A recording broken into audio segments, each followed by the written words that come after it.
Jumpa lagi dulurku semuanya dalam konten video makan. Kali ini saya mau bikin oseng-oseng kates tapi pakai lombok kresek ya.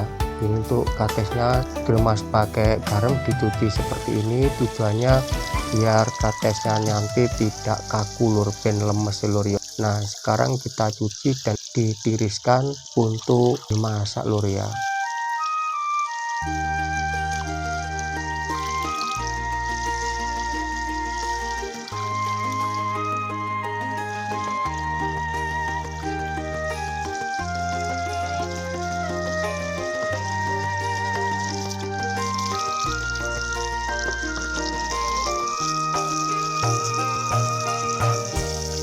TV Jawa Blitar, ugo TV ne wong desa,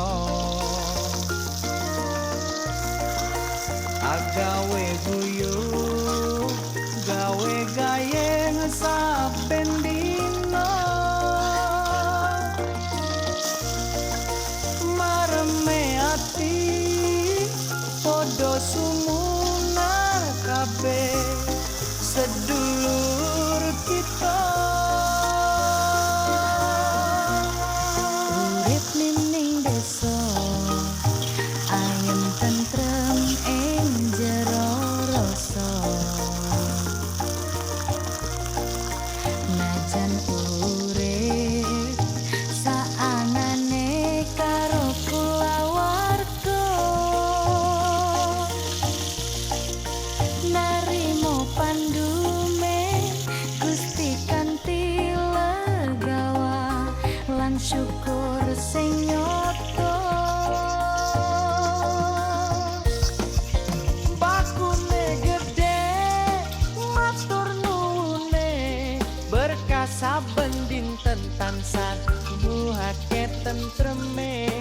Apa kang dadi pandume Gusti kang kuwasa, kabeh ditampani kanthi ati resik lan tresno.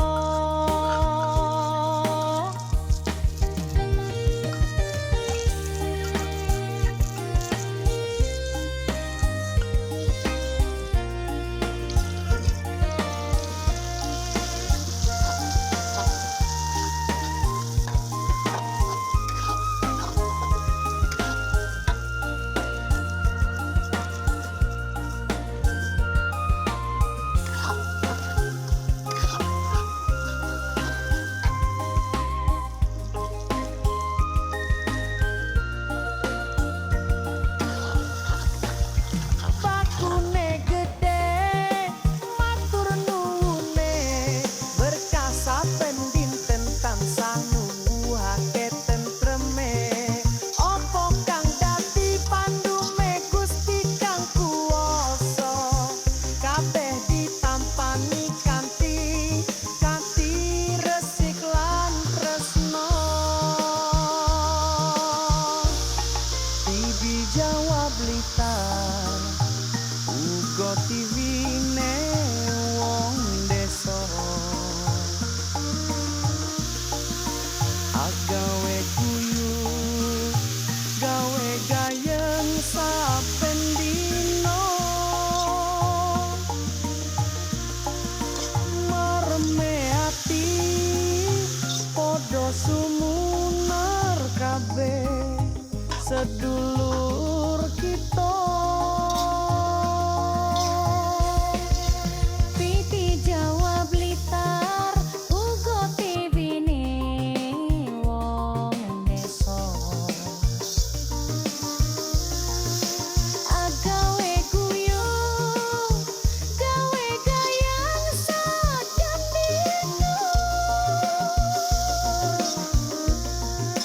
mareme ati podo sumunar kabeh sedulur kita.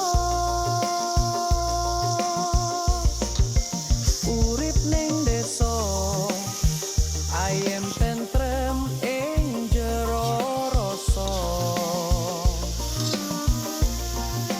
najan urip